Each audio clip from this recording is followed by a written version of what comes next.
Hello everybody and welcome to a special episode of Terraria Mastermode. As you know, I've completed the game and this one is gonna be about showing off my world, the Mine of Melee Master. First of all, I want to show off this little crown with the golden box that I think shows off that I've beaten the Moonlord here. Now let's get in here and I shall begin with the arenas. Starting with the classic arena, we have this one here that I've made for the mech bosses after defeating the Wall of Flesh. Now I originally had my arena right onto my house, but I didn't want to keep it there so that my NPCs would be safe. Our next arena is this one. The arena I made for the Empress of Light. I only used it for the Empress of Light and did a pretty good job there. I have up here a couple chunks of pearl stone so that up here it counts as hello as well. I'm still not sure if that's a requirement. And here we have the Deerclops arena, which I of course made for Deerclops. Now I don't remember exactly why I fought Deerclops. I think the only reason was because I wanted Lucy the Axe and the achievement for it. But the arena didn't really help out at all. It was basically useless because I didn't know anything about the boss. Coming up next is this little arena that I built for the queen bee after I couldn't defeat it in the underground. Talking about the underground, here it is, the first queen bee arena that I made here, because if you remember, I first entered this cave and it led directly to here, which was pretty fortunate. Staying in the underground jungle, we have Plantera's arena. If you remember, I made a time lapse on creating this while I had COVID, because I wasn't really in a condition to speak at that time. Now, this arena did work very well. I was scared it wouldn't have enough room for the boss fight, but it did, so that's fortunate. What would come after Plantera apart from the golem? This is, as if you remember, a pretty wacky spawn. It wasn't supposed to have this thing in here, but it still was big enough to allow me to effectively battle the golem.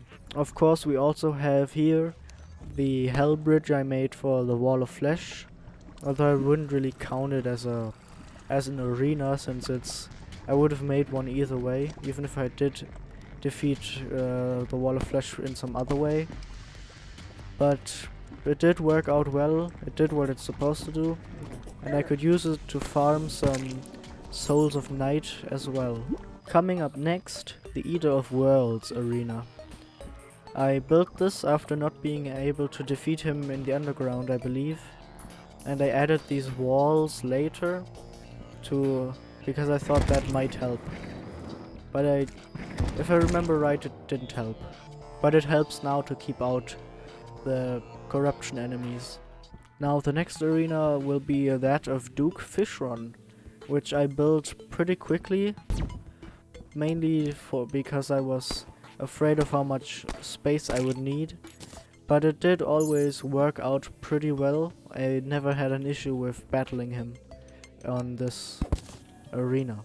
As our last arena, we have Skeletron and the Lunatic Cultists arenas, which I didn't really have to modify that much, apart from adding a couple more layers.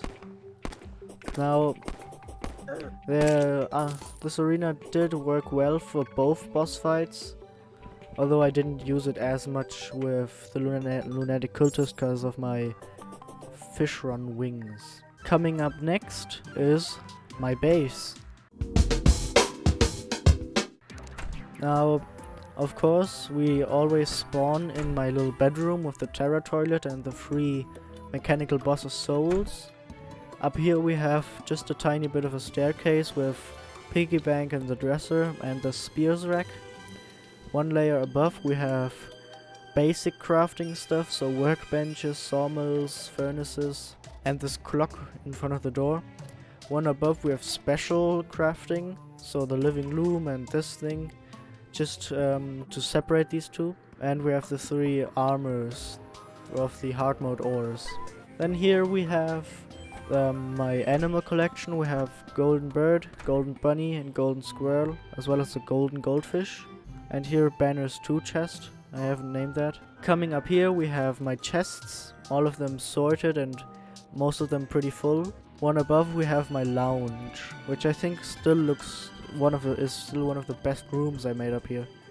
It has 2 candelabras, 2 living wood bookcases, and this painting I love, which reminds me of Carolus Rex. I saw a painting of him once that looks like that.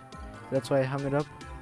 And of course here the outro couch, Chippy's couch, with the living candelabra, and here my yellow cockatiel.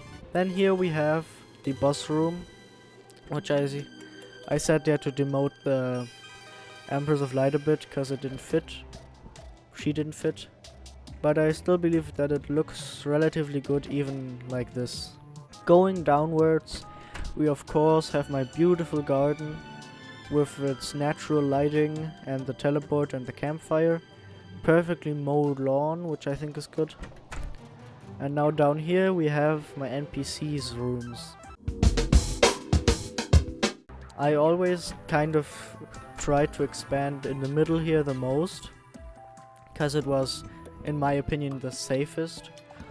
We have of course here the arms dealer and the die trader, but those were exceptions because I wasn't sure how far down I could go. I still haven't done the staircase I said I would do up here, but that's not an issue. I might do that some other time, but I'll never show that. If it bugs me enough, I will do it. One special thing I will show off is the barkeeper's bar, which the NPCs of this floor like to hang out. And of course my collection of artwork. And I just realized that I never switched this out. Outrageous. Up here we have the house for the truffle, which never moved in. So I assume it's just too high up in the air.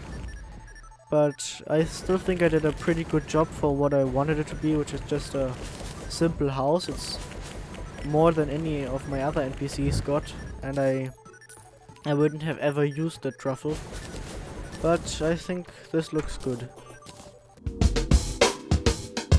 Next up, this room, which I've never really shown off that much. It's just my training dummies, which I like to use to test out DPS, the max DPS. It's also where I found out that the last enemy that a Terrorblade hits, where it doesn't penetrate anymore, it just does 1 damage every time. Of course we have here my gem trees, which I haven't really harvested ever since I didn't need them anymore. But I still think they look pretty. Going left from my elevator we have here my little Souls of Light farm, which I mainly used to get the Rod of Discord, which I eventually did, although I wasn't actually farming at the time I got it. I was just randomly down here and got it, which was lucky. Now here of course we have my truffle worm farm, which I only expanded like this once I started trying to fish run. But I still think it looks pretty good, and it's easy to harvest as well with any gun. Down here we have a little bit of a hub for the hell teleporter that I built after the destroyer was beaten. It was the first teleporter that I built because I thought it was the most important one to have. Here we have the little hut I built for the jungle teleporter, because I didn't want to get harassed by the animals here immediately after arriving, and I wanted a quick way to get back to Plantera's arena. And here we have the least decorated of the portal rooms, the dungeon portal room, which I didn't decorate any more than putting these torches down in sort of a pattern. But I might, if I ever do a modded Terraria, then I might do it because of some NPCs that you can get with mods that sell you the blocks you might need.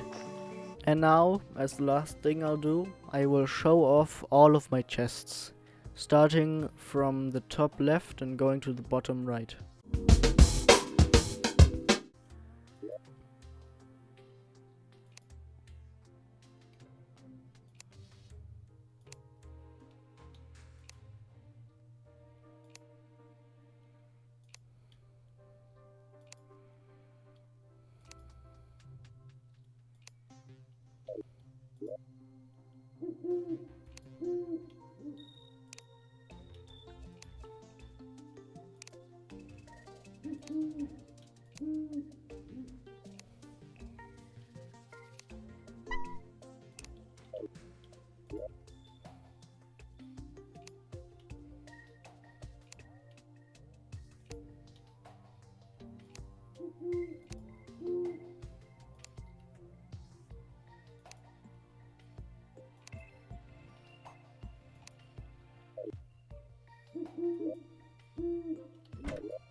Alright, I hope you enjoyed my playthrough of Terraria Mastermode.